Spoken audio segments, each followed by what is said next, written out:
Ao regressarem, os apóstolos relataram a Jesus tudo o que tinham feito. Ele, levando-os consigo, retirou-se à parte para uma cidade chamada Betsaida. Mas as multidões souberam disso e o seguiram. Acolhendo-as, Jesus lhes falava a respeito do reino de Deus e socorria os que tinham necessidade de cura. Mas o dia estava chegando ao fim.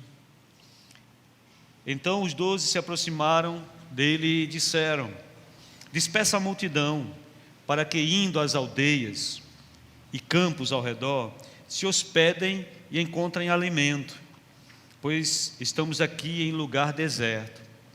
Jesus, porém, lhes disse: deem vocês mesmos de comer a eles. Os discípulos responderam: não temos mais que 5 pães e 2 peixes, a não ser que nós mesmos vamos e compremos a comida para todo este povo. Porque estavam ali cerca de 5.000 homens. Então Jesus disse aos seus discípulos: façam com que se assentem em grupos de 50. Eles atenderam, fazendo com que todos se assentassem. E Jesus, pegando os 5 pães e os 2 peixes, erguendo os olhos para o céu, os abençoou, partiu e deu aos seus discípulos para que os distribuíssem entre o povo. Todos comeram e se fartaram, e dos pedaços que sobraram foram recolhidos 12 cestos. Amém? Pode sentar no seu lugar, irmão, com a Bíblia aberta no texto. Hoje a gente inicia uma série de sermões que durarão todo o mês de dezembro. A única quarta que nós não estaremos reunidos orando e falando a respeito desse assunto será no dia 24, que será véspera de Natal, e portanto não teremos culto. O nosso culto sempre é no dia 25, né? Os irmãos sabem que o nosso Natal não é no dia 24. 24 nós liberamos os irmãos para celebrarem com suas famílias, e dia 25 nós estaremos aqui na celebração do nosso Natal em 2 horários, né? Às 17 e às 19 horas. Temos um musical que está sendo preparado com muito carinho pelos irmãos. Então, fora esse dia, todas as quartas de dezembro, nós vamos estar estudando esse tema: prepare o lugar. Prepare o lugar para receber o milagre. Prepare o lugar para receber aquilo que você está buscando do Senhor. Então, eu quero convidar você, inclusive no dia 31, nós vamos estar encerrando essa série de sermões juntos aqui, e nesse grande momento de oração comunitária, buscando ao Senhor no último dia do ano. Então, eu queria convidar você para participar todas as quartas, não perca, porque cada um dos dias são princípios que nós vamos abordar. O que são princípios? Princípios são fundamentos, são convicções que são formadas, e essas convicções são visitadas sempre que estamos diante de uma dificuldade ou crise, ou sempre que vamos tomar algum tipo de decisão. Sempre que vamos decidir, sempre que vamos escolher, sempre que vamos fazer alguma coisa, nossos princípios são convocados pela nossa mente, para que nós possamos definir o que nós vamos fazer.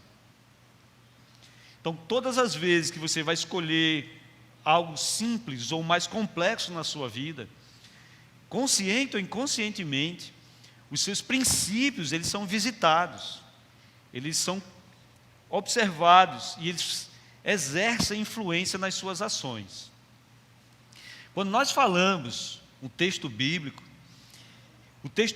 ele fundamenta novos princípios, porque uma vez convertidos, a nossa atuação, ela já não é mais carnal nem física, ela já não é pela área da influência, ela já não é pela área da força, ela é pela área da fé. Pela área da fé, eu preciso de princípios espirituais, para que esses princípios espirituais sejam visitados na crise, e eu saiba lidar na crise espiritualmente, conforme Deus deseja que eu haja. Quem me entendeu até agora diz amém. Jesus ensinou aos seus discípulos vários princípios, e quando chega lá na tempestade do grande mar, que Jesus vai repreender os discípulos. Jesus está com os discípulos numa tempestade. Eu sempre visito esse texto quando eu vou falar sobre princípios. Jesus está numa grande tempestade, os discípulos estão numa grande tempestade. Eles acordam Jesus desesperados, e a Bíblia diz que Jesus dá uma bronca neles. O Evangelho diz que Jesus olha para eles e diz assim: homens de pequena fé, homens tímidos, até quando eu vou estar com vocês? Por que não tendes fé?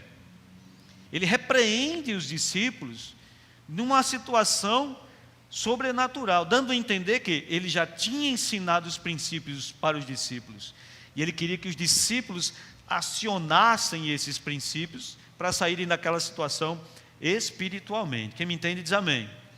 Então, o que nós vamos aprender aqui são princípios. Eu não estou aqui com uma varinha mágica e diz assim, pum, receba o milagre. Aquele um pozinho que joga em você, pum, você recebeu o milagre. Já vai sair daqui com o milagre na mão. Não, eu não sou charlatão. O que nós vamos ensinar são princípios. Esses princípios são mecanismos que você vai acionar através de ações para que Deus haja em seu favor. Quem está me entendendo diz amém. Quem me entendeu mesmo? Amém, irmãos? Amém. Ótimo. Então, primeiro nós vamos observar o texto e entender o que é milagre. Milagre é um acontecimento extraordinário. É um acontecimento que foge da curva natural das coisas. O milagre a gente não precisa ajudar Deus e dizer que algumas coisas que acontecem naturais na nossa vida são milagres. Porque milagres são ações extravagantes. O que significa isso? Eles saem completamente da trajetória natural das coisas. Eles saem do curso natural das coisas. É Deus rompendo a naturalidade com sua mão sobrenatural. Olhe para cá, escute. Nós vivemos num tempo cronológico que tem começo, meio e fim. Deus, ele não vive num tempo cronológico. A Bíblia diz que ele era, é e será, alfa e ômega. O tempo de Deus não é cronológico. O que significa isso? Significa que Deus transita na história da humanidade, independente do tempo que nós estamos. Então, milagre é quando Deus rompe a barreira dessa dimensão e age com sua mão sobrenatural no nosso contexto natural. Milagre é quando o Mar Vermelho se abre diante do povo de Israel e eles passam a pés enxutos. Eu não sei se você já viu um mar se abrindo, formando duas paredes na sua frente. Você já viu isso? Então é algo extraordinário, é algo extravagante. Um pardal voando numa direção e dobrando, eita, Deus virou aquele pardal de direção. Isso não é milagre, é natural. É um processo, um curso natural das coisas. Milagre é quando Sansão, com uma queixada de um jumento, com o osso da queixada de um jumento, mata 1000 soldados filisteus. Isso é impossível. Mas Deus rompe a naturalidade e opera segundo a sua vontade. Milagre é o rei Ezequias receber uma sentença do profeta e dizer: dessa cama você não vai se levantar. E ele orar e Deus dizer: vou acrescentar 15 anos à sua vida. E Deus ainda diz assim: e eu quero que você queira uma prova, eu quero lhe dar um sinal que eu vou dar mais 15 anos para você. E Ezequias diz, e o profeta Isaías diz: ou eu adianto 10 graus no relógio de Acais, ou eu atraso 10 graus no relógio de Acais. Olha para cá, o relógio de Acais não é um relógio de ponteiro não, é um relógio de sol. O rei Ezequias diz: acelerar é fácil, eu quero que Deus retroceda 10 graus no relógio de Acais. A Bíblia diz que retrocedeu naquele dia 10 graus no relógio de Acais. Milagre é Deus rompendo a naturalidade. Milagre é Deus curando câncer. Milagre é Deus curando AIDS. Milagre é Deus tirando depressão. Milagre é você entrar aqui triste e sair daqui curado da ansiedade, da depressão, de qualquer coisa. Milagre é você ter um parente viciado no crack, ele sair dali, como nós vimos na praia de Boa Viagem, como fizemos edificar dos homens, um viciado, jogar o cachimbo no mar e aceitar Jesus, quando nós estávamos ali orando por ele. É romper a naturalidade. Quem me entende diz amém. quem opera o milagre? Somente Deus opera milagres. Somente Deus opera milagres. Ah, mas eu estive em tal lugar, num lugar de magia negra, eu estive em tal lugar, não, milagre não. Milagre é romper o natural com o sobrenatural. Paulo, escrevendo a sua primeira carta aos Coríntios, diz que Satanás se transfigura em anjos de luz e é capaz de fazer sinais tão impressionantes que enganariam, se possível fosse, até os escolhidos. Sinais não são milagres. Deus não esconde a doença de um canto no outro. A doença que estava aqui estourou no outro lugar. Não, isso não é milagre. Quando Deus cura, não há nenhum resquício da enfermidade que Ele retirou. Quem me entende aí diz amém. Então somente Deus opera milagre, porque Deus é soberano sobre a matéria. Deus é soberano sobre todas as coisas. Quando eu falo que Deus é soberano sobre a matéria visível e invisível, as grandes matérias e as microscópicas, foi Ele que fez o nosso corpo. Por isso que somos curados, porque o corpo adoecido é restaurado por aquele que criou, é curado por aquele que criou. Por isso que o tumor é expelido por aquele que criou, porque Ele teceu o nosso corpo ainda informe no ventre da nossa mãe. Ele conhece a nossa estrutura. Então é Ele que opera o milagre. Ele é o dono da matéria. Ele anda sobre o mar, Ele faz o sol parar, Ele faz animais falarem. Ei, olhe para cá. Ele opera milagres. Somente Deus opera milagres. O diabo pode imitar o milagre com sinais, mas esses sinais são limitados. O milagre de Deus, Ele é perfeito, e quem começa a obra, Ele aperfeiçoa a boa obra. Amém, irmãos? Qual é a finalidade do milagre? A finalidade do milagre não é só que você fique feliz. A finalidade do milagre não é só que você seja alegre, que você receba aquela vitória. A finalidade do milagre é socorrer os homens, sim, das suas crises, mas sobretudo para glorificar a Deus, para que aquele milagre aponte para Deus, para que aquela ação mostre que existe um Deus que transcende a matéria, que está operando no meio dos seus filhos. Quem me entende diz amém. Quando nós oramos por alguém que estava enfermo e é curado, quando nós oramos por alguém que estava numa situação crítica e ela é curada, significa que foi Deus que agiu por intermédio daquele povo. Amém, irmãos? Quem me entende aí diz amém. Nós estávamos orando aqui pelo Vitinho semana passada, e acompanhando Ana, acompanhando a família da Ana de Joás, rogando que o Senhor desse graça a eles, porque viram seus filhos no leito de um hospital, numa situação crítica, que a cada dia piorava, e a gente orava e dizia: Ana, vai dar certo, Ana, Deus vai operar, Ana, Deus vai chegar. 48 mil, as plaquetas do Vitinho chegaram em 48 mil, quando o normal é 140, 120 mil. Não sou da área da saúde, viu? Me perdoe. Mas domingo nós estávamos aqui, quando levantamos a igreja e dissemos, pelo menino que nós estávamos orando, teve alta e foi para casa, ele está aqui no nosso meio nessa noite. Amém, irmãos? Está ali atrás sentado, não vou falar dele não, para ele não ficar envergonhado. Então, milagre é quando Deus rompe a naturalidade. E Deus faz isso para que o nome dele seja glorificado. Os médicos no hospital viram que Deus operou o milagre. A pessoa na sua rua viu que Deus operou um milagre. A pessoa que não sabia quem era Deus viu como Deus é grandioso e poderoso. Posso ouvir um amém? Uma tia minha foi diagnosticada com uma doença muito terrível esses dias. E nessa doença terrível ela fez um voto. Ela disse que se Deus a curasse desse mal, e quando ela apresentasse o exame, ela não tivesse absolutamente nada, ela ficaria de joelho no consultório e glorificava a Deus no consultório, de joelho na frente do médico.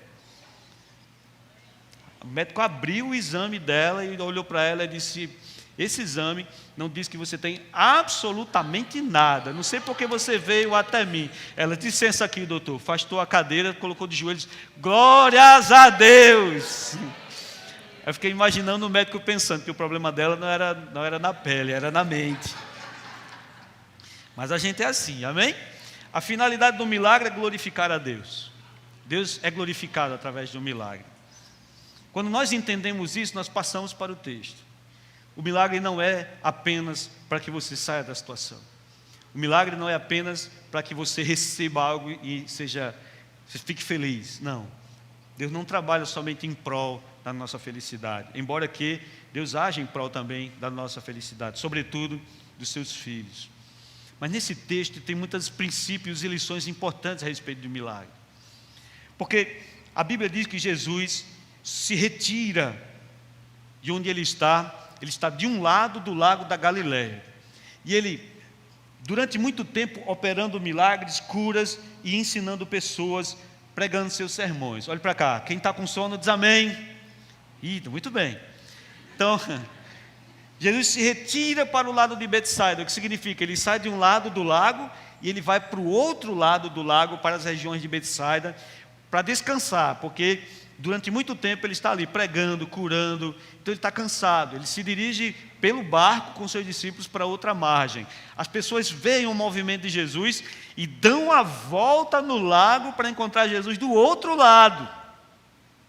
A Bíblia diz que, aqui no Lucas, que Jesus se compadeceu e começou a receber aquelas pessoas, começou a ensinar aquelas pessoas, começou a pregar e a curar aquelas pessoas, a tal ponto que essa grande multidão que estava buscando Jesus, ficou até altas horas sendo servida por ele. Lucas, no versículo 14, disse que tinham 5.000 homens. Podemos imaginar aí uma quantidade de mulheres, de crianças, que estavam acompanhando havia uma grande multidão. Lucas contabiliza apenas os homens. E o texto diz que, conforme Jesus foi trabalhando e ensinando e curando, as horas foram se adiantando. E o lugar era deserto, porque cidades não comportavam as multidões que acompanhavam Jesus. Por isso que os discípulos disseram: Mestre, olha, dispersa essa multidão, porque nós estamos num lugar deserto, para que eles possam ir em lugares próximos, se hospedarem, encontrarem comida. Por quê? A gente só tem 5 pães e 2 peixes aqui, ou seja, só tem para nós. Não tem como alimentar essa multidão. Então Jesus olha para eles e diz: vocês vão dar de comer a eles. Disseram: não, mas nós só temos 5 pães e 2 peixes. Então o texto diz, Jesus manda eles se sentarem, Jesus pega o pão e os peixes, abençoa, entrega picotado na mão dos discípulos, e eles vão distribuindo, e o pão não acaba, e eles vão distribuindo, e o peixe não acaba, e eles vão distribuindo. A primeira vez eles comem, eu imagino que eles repetiram ali, porque o texto diz que eles ficaram saciados, e ainda sobraram 12 cestos. Posso ouvir um amém, irmão? Um grande milagre, de vários princípios, mas o primeiro que nós vamos abordar aqui, nessa noite, o primeiro milagre, ele já de cara, ele se revela diante de nós, está aqui no versículo de número 14, o primeiro princípio, ele é visto no versículo de número 14, estavam ali cerca de 5.000 homens, então Jesus disse aos seus discípulos: faça com que eles se assentem em grupos de 50. O primeiro princípio que a gente tem que ver aqui, olhe para cá, é organizar a vida. Guarde o que eu vou lhe dizer agora. Ponha a tua vida em ordem.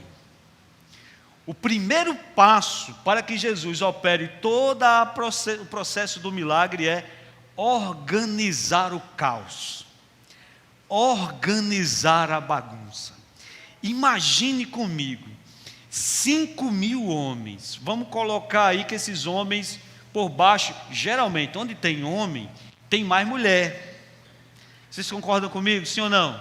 Os homens, levante a mão aí, os homens. Olha aí a escassez. As mulheres, levantem a mão, as mulheres. Tem pelo menos o dobro. Geralmente, onde tem a quantidade de homens, você vai ver lá quase o dobro de mulheres. Vamos supor que essas mulheres, vamos conjecturar que essas mulheres levem esses meninos, então, os seus filhos. Então, havia um caos generalizado naquele lugar. Havia uma desorganização naquele lugar. Havia barulho, havia conversa, havia poeira, havia um grande movimento naquele lugar. Todo o processo do milagre começa com a primeira ordem de Jesus: faça com que eles se sentem em grupos de 50. Ou seja, organizem-nos em pequenos grupos, faça cessar a bagunça, faça cessar o caos. A desorganização gera caos e escassez. Escute, toda crise, ela gera desorganização, e a desorganização, ela gera um senso do impossível. Qualquer situação na qual você seja lançado numa crise, você vai entrar num processo de desorganização, e no processo de desorganização você cria um senso do impossível. Quando você vai para João, no capítulo 6, os 4 evangelistas falam sobre esse fato.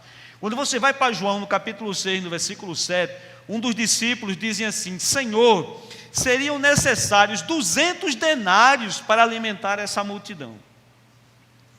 Seriam necessários 200 denários. Se você fazer a transcrição do valor monetário dos 200 denários para hoje real, o discípulo disse mais ou menos que era necessário 10 mil reais para alimentar aquela multidão que estava diante dele.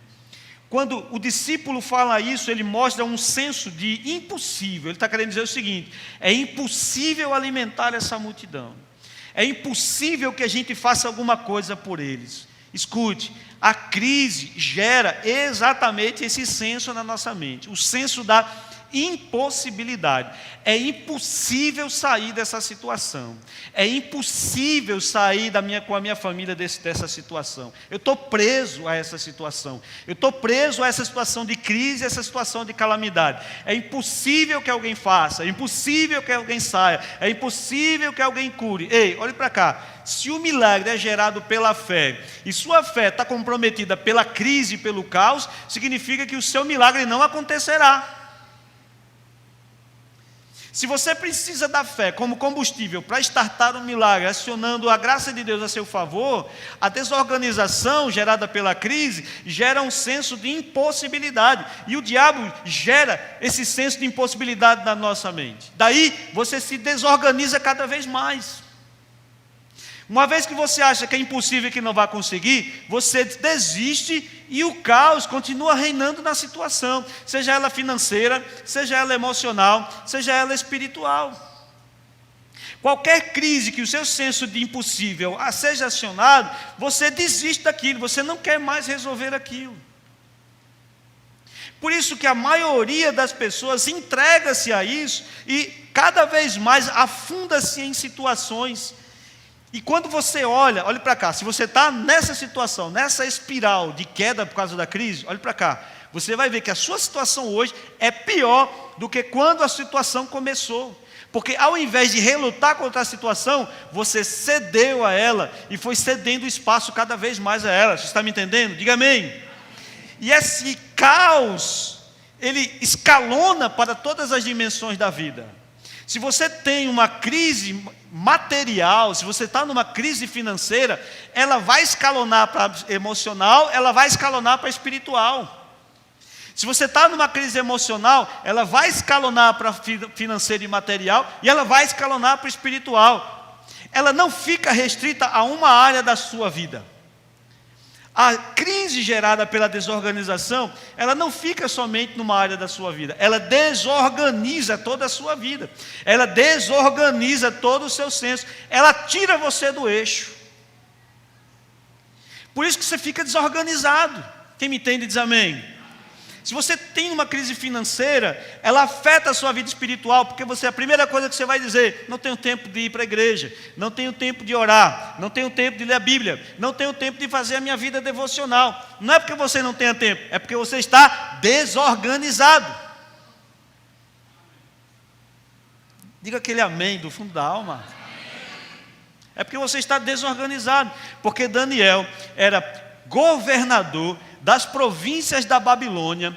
Daniel regia vários outros prefeitos das províncias. Daniel dava conta dessas províncias ao rei, e a Bíblia diz que Daniel orava 3 vezes ao dia. Então não é tempo, é desorganização. A desorganização, ela escalona para as suas áreas da vida e afeta, por último, a sua vida emocional. Porque uma vez que sua vida está desorganizada, olhe para cá, você já acorda sem perspectiva do que vai acontecer, porque sua vida está virada de cabeça para baixo. Se foi assim com você algum dia, levanta a mão assim e diga amém. É isso mesmo. Eu não disse assim, se está sendo, porque eu não quero que você... Mas se foi, né? Veja, essa desorganização gera escassez. Imagine aquela bagunça de gente para lá e para cá. Jesus multiplica o pão e ele vai, os discípulos vão distribuindo. Eles não vão atingir todas as pessoas. Alguns vão ter mais, outros não vão ter quase nada ou não vão receber. Se Jesus não organiza aquela multidão, poderia vir 1 tonelada de pão. Mesmo assim, não daria conta, porque uns comeriam mais, outros comeriam menos. Uns teriam mais, outros teriam menos. Você veria uns recebendo e você não receberia. A desorganização gera escassez. A desorganização gera escassez no sentido de que você vai trabalhar muito, mas se você for desorganizado, o seu dinheiro não dá para nada. Sabe o que a Ageu fala sobre isso? Vocês trabalham muito e ganham pouco. E o pouco que ganham, vocês ganham para colocar no saco. Quem já teve essa sensação aí? Levanta a mão. No comecinho eu chegava para a Eliane e disse, roubaram o nosso dinheiro, Eliane. Alguém entrou aqui e roubou o nosso dinheiro. Porque você pega e coloca num saco furado. Não adianta, você pode ganhar. Ah, pastor, é quanto eu ganho. Não, não é quanto você ganha.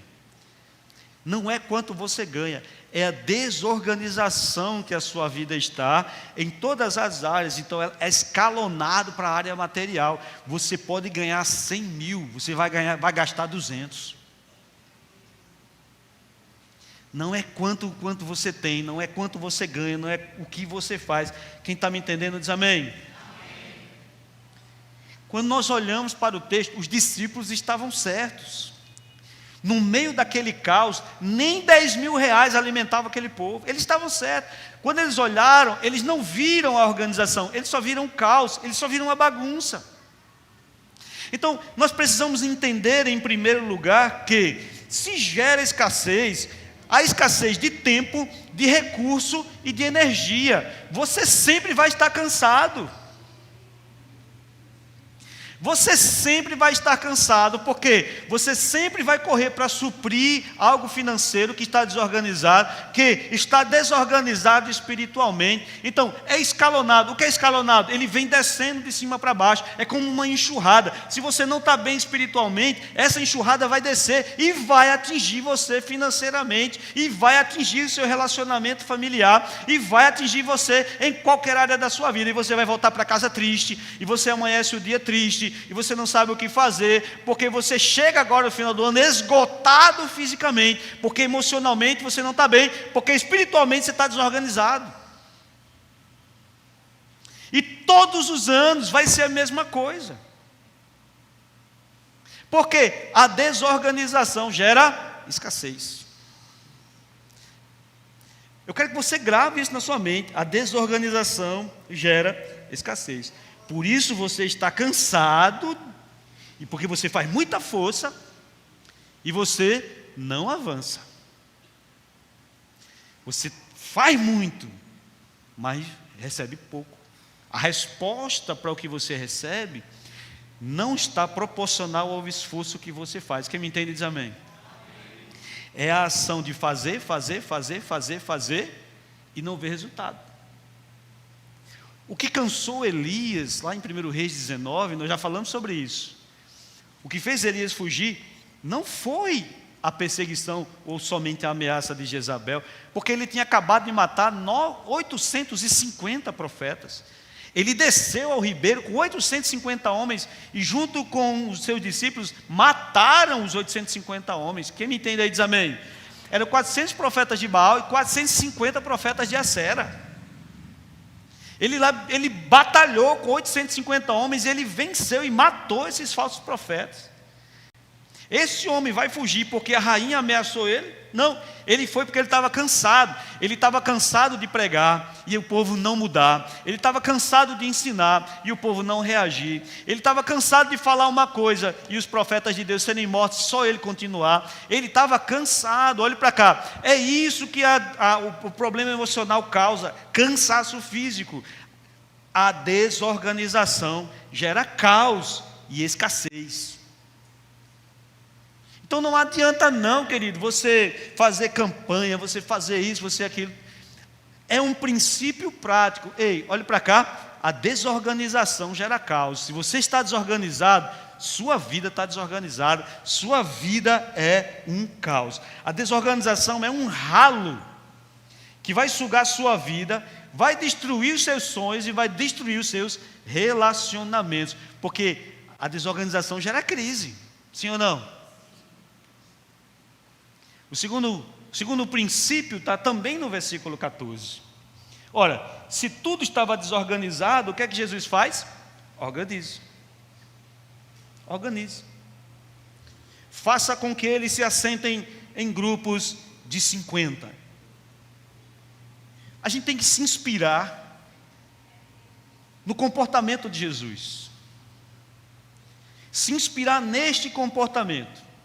Versículo 13 e no versículo 14, os discípulos dizem assim: mas não dá para alimentar, é gente demais, é crise, é caos. A mente dos discípulos é uma mente de quê, irmão? Desorganização. E o que é que Jesus faz? Sentem ele em grupos de 50, divida esses grupos. A Bíblia diz que eles obedeceram e se assentaram. O que é isso? Voz de comando. Jesus assume o controle. Olha para o irmão que está do seu lado, vê se ele está bem. Ele está prestando atenção? Olha aí. Diga assim a ele: não perca a bênção não, irmão.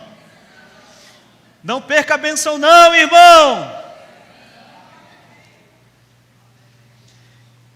Primeiro, aonde as pessoas estão no caos, olhe para cá, inspire-se em Jesus, sentem-se. Diga a eles que se sentem, diga a eles que se organizem. Vamos organizar a situação. Por mais que sejam 5.000 homens, por mais que seja um caos, por mais que seja dificultoso, vamos começar com o primeiro passo. Diga que todo mundo sente. Ei, olhe para cá, Deus está dizendo a você: assuma o controle da sua vida. Assuma o controle. A voz de Jesus é voz de comando. Diga eles que sentem. Acomode eles. É voz de comando. Ele assume o controle daquilo que controlava os discípulos. A situação está controlando os discípulos. E ele mostra que ele controla a situação. Aleluia! Se você olhar no começo, ele diz aos discípulos: vocês vão dar de comer a eles, são vocês que vão alimentar a eles, ou seja, vocês vão dar voz de comando. Mas a mente deles estava na desorganização e na escassez. Jesus disse: não olhe para a desorganização, organize o processo, organize as coisas. Se está tudo virado, comece com o primeiro passo, faça a primeira ação, tome a primeira atitude, porque a partir dela, todas as outras coisas serão mudadas, serão feitas. Posso ouvir um amém, irmão? Salomão, em Provérbios 24, versículo 10, ele diz: se você se mostrar fraco no dia da crise, no dia da angústia, a sua força será pouca. Então, a crise vai querer fazer uma queda de braço com você. O que é que você vai fazer? A situação do caos e da desorganização, porque, olhe para cá, a desorganização é nosso estado natural. Naturalmente nós somos desorganizados. Você concorda comigo? Diga amém. O antinatural é nos organizar. Para quê? Para nos organizar, nós vamos cortar da nossa carne. Para nos organizar, nós vamos passar por processos de mudança da nossa mente. Posso ouvir um amém, irmão? É assim ou não é, irmão? Imagine que você gosta de comer muito, irmão. Você é glutão. Ninguém é aqui glutão. Amém? Amém, irmão? Mas você gosta muito de comer. Para você se reorganizar, o que é que você tem que fazer? Você tem que aprender a comer pouco, irmão. No meu auge, assim, estava com 96 quilos, estou quase batendo de novo, estou engordando de novo. Misericórdia, Senhor. Mas eu chegava em casa aqui, eu morava aqui ainda, eu chegava em casa, deixa eu contar um segredo para você. Eu tinha um copo, a Eliane comprou um copo para a gente, quase 1 litro, assim, um copo grandão, laranja, um bichão bonito, irmão. Cabia um pacote de treloso todinho dentro. Botava o treloso dentro, pegava leite, jogava assim, ou um achocolatado, quebrava ele todo, pegava aquele copão de coca desse tamanho aqui, irmão. Comendo e tum, comendo e tum. Comia feito uma criança, irmã. E tinha um monte de revelação de noite.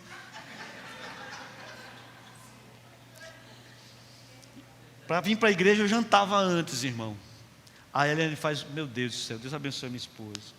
Aí ele fazia uma sopa de feijão, irmão. Eu pegava 3 pães franceses, rasgava os pães, colocava na sopa, fazia aquela gororoba gostosa, irmão. Um molho de pimenta gostoso. Um copão de café desse tamanho, irmão. Pum, pum, pum, pum, pum, pum. Chegava, era o púlpito aqui, a gente sentava no púlpito. Dormia o culto todinho. Suava de Satanás, está furioso hoje, né? Quando eu determinei que ia mudar, quando eu cheguei em casa, irmão, eu parecia um viciado atrás de droga, irmão. Atrás do meu treloso, eu ia no armário, eu disse, não vou comer, eu ia lá, não vou comer. A desorganização é um estado natural.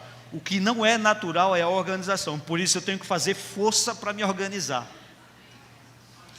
Por isso eu tenho que fazer força para o que é certo, irmão. Você entende isso? Diga amém. Por isso que o vício nos domina facilmente, sabe por quê? Porque a desorganização é nosso estado natural, é muito fácil se viciar. Por quê? Porque o vício dá aquela sensação rápida muito fácil, irmão. O que não é natural é o esforço, o que não é natural é a organização. Você está comigo? Diga amém. Então é isso, se você for fraco, a desorganização vai lhe pegar, e se ela lhe pegar, vai gerar escassez. Então o que é que Jesus diz? Não seja controlado, controle. Não seja controlado, controle. Manda o povo sentar. É fácil isso? Como eu estou dizendo, não é fácil. Imagine, irmãos, 12 homens organizar 5.000. Imagine 12 homens organizar uma multidão de 5.000. É fácil, irmão? Não é fácil. A Bíblia nos mostra que exige esforço, paciência e tempo. A organização espiritual, a organização da nossa vida, ela exige esforço, repita comigo, esforço. Ela exige paciência. E ela exige tempo. Agora, sem organização, imagine, irmão, você está orando para Deus tirar você de uma situação. Você está orando para Deus lhe tirar de um processo. Mas Deus sabe que se tirar você desse processo, você vai cair num buraco maior lá na frente. Ele não vai tirar você do processo. Ele não vai, eu digo isso aqui pela autoridade que o Senhor me dá hoje. Ele não vai tirar você do processo, porque Ele sabe que se tirar, o buraco que você cair vai ser muito maior. Por isso que você tem que organizar a sua vida para Deus retirar você do processo. Diga glória a Deus aí, irmão. Com um esforço, com paciência, com tempo. E isso não necessariamente precisa ser feito de uma vez. Se for o caso, fatie o problema. Fatie o processo. Por isso que ele, olhe para cá. Vamos alimentar 5.000 homens. Não, vamos alimentar grupos de 50. Mudou ou não mudou? Mudou ou não mudou?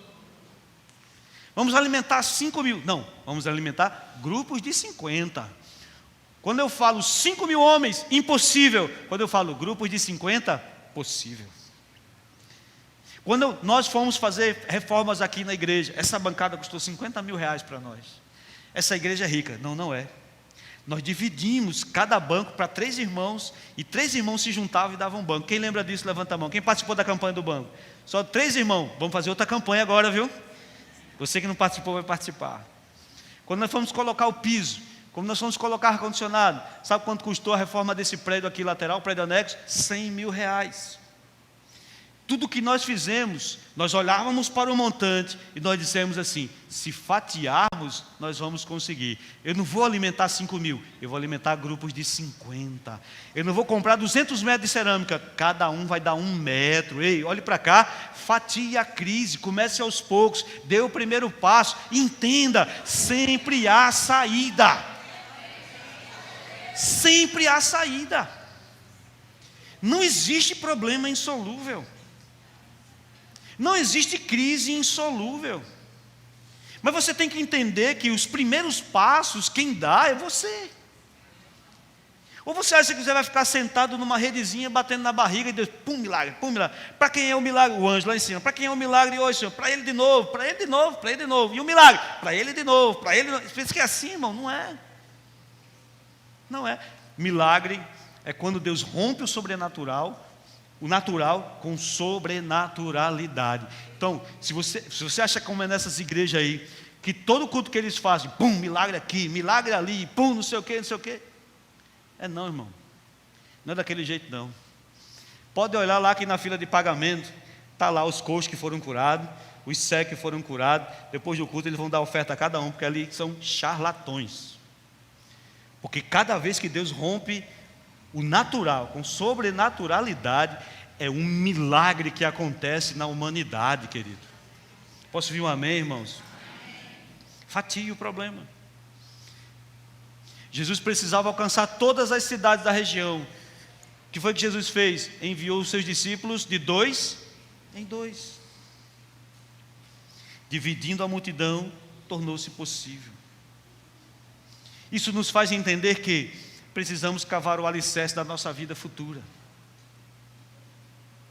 Eu preciso criar espaço para projetar a minha vida futura. E é isso, é esse raio de esperança, olhe para cá, sob o qual Deus caminha. Tem um texto que eu gosto muito, o tempo está acabando, irmão, você acredita? Tem um texto que eu gosto muito, lá em 2 Reis, capítulo 4, verso 1 ao verso 7. A mulher fica viúva. Existe uma dívida ali. Ela não consegue pagar a dívida. E naquela época, quem não conseguisse pagar a dívida, os filhos seriam levados como escravos. Você lembra da história? O profeta Eliseu ela vai até o profeta Eliseu. E o profeta diz a ela: entra na tua casa, você e seu filho. Pegue vasilhas, muitas vasilhas. E deite o azeite que você tem na vasilha. A minha pergunta é: quantas vasilhas você pegaria? Porque a quantidade das vasilhas foi a quantidade da prosperidade dela. E a quantidade de vasilhas que ela pegou foi a quantidade de fé que proporcionou ela pegar. Porque o texto diz que quando chegou na última vasilha, o azeite parou. Você projeta para onde você vai. As vasilhas é a sua projeção. Senhor, vou organizar, vou cortar da carne, vou organizar aqui, mas eu projeto aonde eu vou chegar. Eu projeto a quantidade de vasilhas que eu vou ter, porque a quantidade de vasilhas que eu vou ter é a quantidade do azeite que Deus vai derramar. Quem me entende aí diz amém, irmão? Prepare o lugar onde o seu milagre vai nascer. Prepare o lugar. É isso que o texto está dizendo. O milagre veio? Veio. Quem operou o milagre? É o pastor? É fulano? Não, Deus opera o milagre. Mas quem organizou? Jesus organizou o lugar. Jesus fez as coisas se assentarem. As coisas vieram organizar. Depois que tudo se organizou, o milagre chegou. Tem ação, irmão. Quem me entende aí diz amém. Prepare o lugar. O texto diz que os 3 reis foram para a guerra, foram para o deserto. O que foi que o mesmo profeta Eliseu diz? Vão para o vale e cavem muitas covas. Cavem muitas covas, porque Deus encherá as covas de água, matará a sede de vocês e dará aos inimigos de vocês. Irmão, os soldados com sede, os soldados cansados, aí vai chover e vocês vão receber. Não, vão para o vale, cavar. Porque conforme vocês cavarem, eu vou suprir a necessidade de vocês. O que é que você faria, irmão? Ah, meu irmão, posso imaginar. A Bíblia não fala, mas eu posso imaginar o vale, a turma cavando com espada o buraco. O tamanho do buraco que você cavar vai ser a quantidade de água que Deus vai encher. Prepare o lugar. É você quem prepara o lugar. Quem me entende diz amém. É você quem prepara o lugar. Organizando, eliminando a desorganização, eliminando o caos. Deus não manda, querido, bênção se não for para o seu bem, mesmo que você não entenda. É como seu filho de 5 anos disser a você: pai, me dá a moto, me dá a chave da sua moto que eu vou andar. Você não vai dar, porque você sabe que vai ser um risco para a vida dele. Senhor, me dá, Senhor, me dá, Senhor, me dá. Enquanto você não tiver a estrutura necessária, a sua casa não vai subir. Enquanto suas colunas não estiverem reforçadas, olhe para cá, a sua casa não vai subir. Mas quando as suas colunas se reforçarem, você reforçar suas colunas, eu profetizo aqui diante de você, as suas paredes vão subir de uma forma tão rápida que nem você vai ter explicação. Prepare o lugar. Eis a mensagem para você nessa noite: prepare o lugar. Porque conforme você preparar, o milagre virá. Sabe qual é o ato seguinte? O texto mostra no verso 15 ao verso 17. Não vou ler, o tempo está correndo. Mas do verso 15 ao verso 17, a Bíblia diz que quando eles se assentam, quando eles se organizam, o ato seguinte é um milagre. O ato seguinte é um milagre. Quem me entende diz amém. Olhe para o texto. Agora imagine você sentado ali junto comigo. Imagine quem está lá nessa turma. Os grupos de 50, né? Amém? Irmãos, vamos fazer uma conjectura simples. Nesses grupos de 50 espalhados, todos receberam pão na mesma hora? Imagine os outros recebendo e você olhando. Hein? Já imaginou? Os outros recebendo e você... Ei, um segredo nosso aqui. Se fosse os motoristas de Recife, porque eles não esperam na fila, eles pulam daqui, vão para ali, sobe a calçada, vai para lá. Não é assim, sim ou não? Não fique impaciente. Eu preparei o meu lugar, eu fiz como foi dito, mas eu vi fulano ali recebendo e eu não recebi. Mas eu vi fulano ali pulando de alegria. Ei, olhe para cá. Não perca a paciência. A impaciência vai fazer você sair do lugar. Permaneça. Ele organizou, ele fez. É um princípio. Deus honra a sua palavra. Ele honra seus princípios. Se você preparou o lugar, vai chegar. A impaciência roubou de Abraão a capacidade de não ter nações em crise em seu nome. A impaciência fez Moisés agredir a rocha ao invés de apenas profetizar contra ela. A impaciência pode roubar de você o privilégio de receber o milagre do Senhor. Vocês não vamos receber na mesma hora, na mesma proporção e dimensão, mas nós vamos receber. Chegará a nossa vez. Quem me entende aí diz amém. Pode ser rápido, mas pode demorar.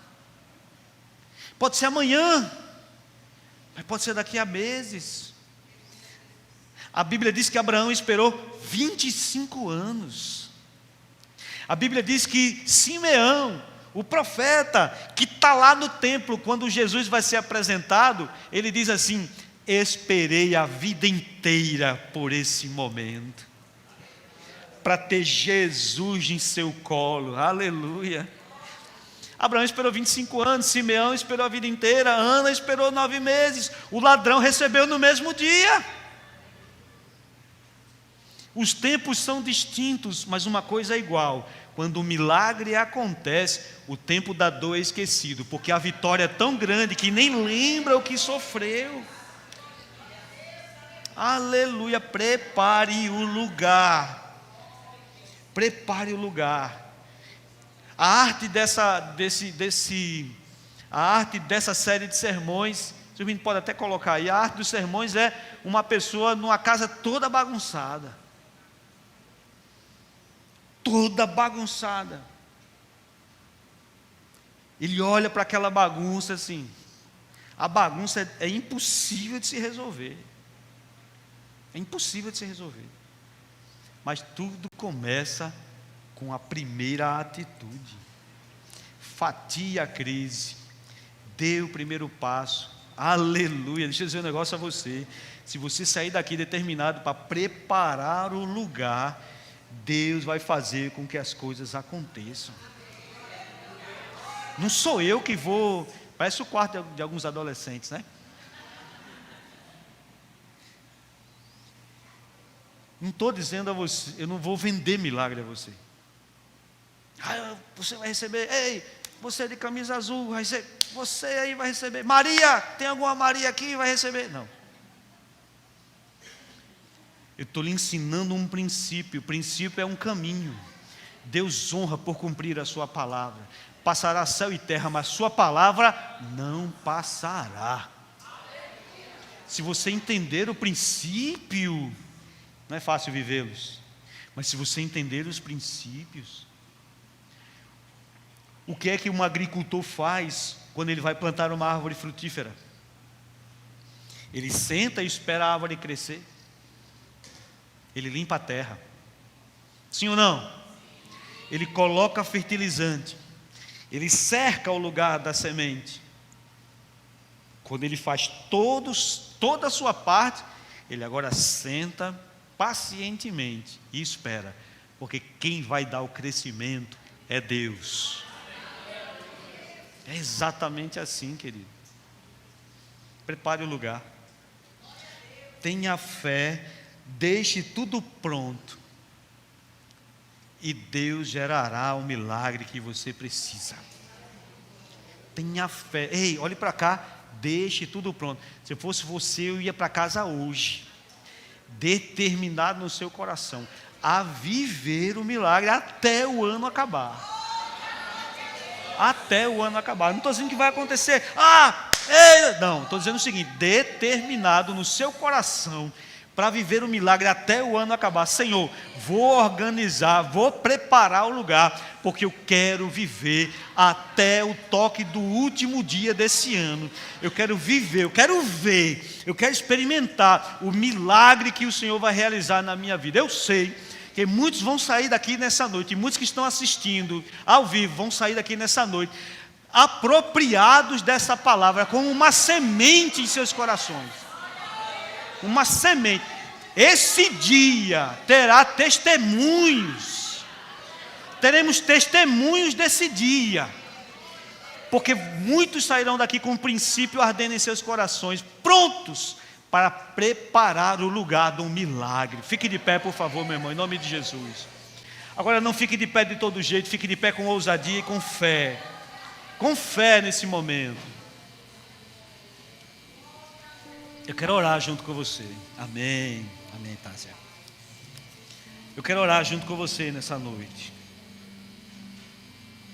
Aleluia. Chegou um pedido de oração por Lívio, né? Está esperando o milagre do Senhor para conseguir andar de novo. Vamos fazer um período de oração só por esse pedido que a Tássia trouxe aqui.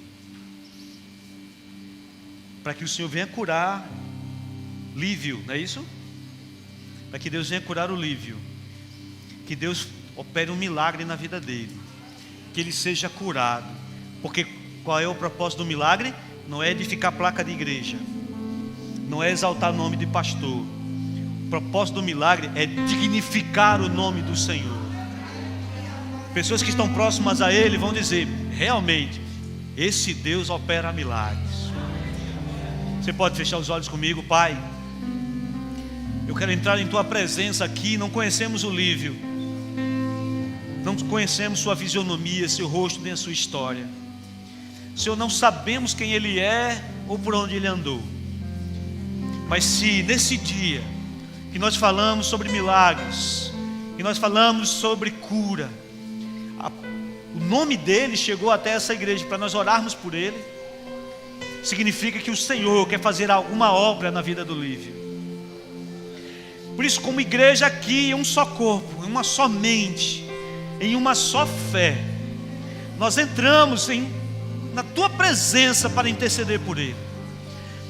Não sabemos o motivo da sua enfermidade, nem o que ocasionou a impossibilidade dele andar, mas sabemos que Tu és o dono da vida, Tu és o dono da estrutura, Tu conheces o nosso corpo, Tu sabes o que por motivo não está andando. Por isso nós oramos por ele agora, numa só fé. Nós apresentamos ele diante do Senhor, porque queremos, até o final desses sermões, até o final do mês de dezembro, ouvir da boca da Tásia, aqui, Senhor, neste culto, que o Senhor curou o Lívio, que o Senhor fez ele andar de novo, que o Senhor trouxe vigor às suas pernas mais uma vez. Senhor, queremos ver o Teu testemunho aqui, não para a glória minha, não para a glória dessa igreja, mas para a glória do Teu nome, para que o mundo veja que ainda existe um Deus sobre nós, para que o mundo veja que ainda existe um Deus que opera prodígios e milagres. O Deus que opera a cura, o Deus que opera milagres. Nós apresentamos o Lívio e queremos, em nome de Jesus, declarar sobre a vida dele a cura, declarar sobre a vida dele o renovo, declarar sobre a vida dele um milagre aqui no nosso meio. Irmãos e irmãs que entraram nessa noite, entraram enfermos, entraram com crises, entraram sedentos por um milagre. Milagres, meu Senhor, que muitos não sabem como vão acontecer, porque são situações indissolúveis. É o filho preso na droga, é o marido que está saindo de casa, é o exame que foi recebido e ninguém sabe, só ele sabe, só ela sabe. É o medo daquilo que possa acontecer. Senhor, nós entramos como igreja diante do Senhor, para que, Senhor, a graça do Senhor, como um lençol de cura, venha descendo, Senhor, sobre a vida de cada um de nós, eliminando as expectativas diabólicas, eliminando, Senhor, as expectativas de crise, eliminando as expectativas ruins. Senhor, declaro sobre a sua igreja a cura do Senhor. Declaro sobre a sua igreja a libertação do Senhor. Declaro sobre a sua igreja o milagre do Senhor. Estamos preparando o lugar nessa noite. Estamos preparando o lugar para o milagre crescer. Estamos preparando o lugar e acreditamos que Tu gerarás o milagre.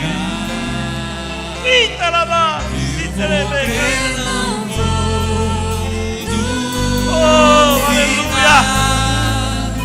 O preço que foi pago ali na cruz me dá vitória.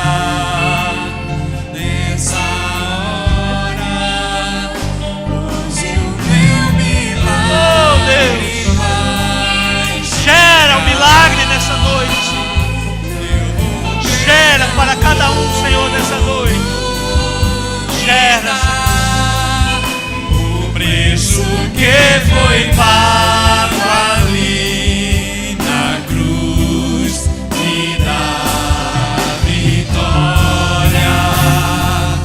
Nessa hora posso crer que em minha vida o milagre vai acontecer. Com fé, irmão, declare. Posso ver as promessas sendo liberadas sobre mim, sendo liberadas sobre mim. Hoje o meu milagre. Declare, irmão, com fé, diga. Hoje o meu milagre vai chegar. Eu vou crer, não vou duvidar.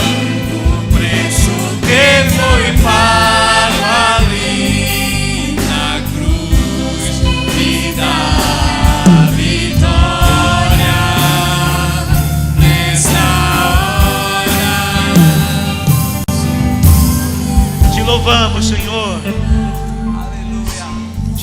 pela semente que plantaste em nosso coração. Uma semente de fé foi plantada pelo Senhor, através do Santo Espírito, Senhor. E cada um dos teus filhos sairá daqui nessa noite para preparar o lugar do milagre em suas vidas. Guarda teus filhos e tuas filhas em tuas mãos. Abençoa aqueles que estão em casa, que da mesma sorte sejam abençoados pelo Senhor em tudo. Despede-nos em paz aos nossos lares, nos proteja, nos dá da tua graça. Que a tua mão se estenda sobre nós e nos livre de todo mal. É o que te pedimos no bendito nome do Senhor Jesus. Quem crê assim diz: amém. Que o amor de Deus, o nosso eterno Pai, a graça do nosso Senhor e Salvador Jesus Cristo, a comunhão e as consolações do Espírito Santo seja com toda a igreja do Senhor hoje e sempre. Quem crê assim diz: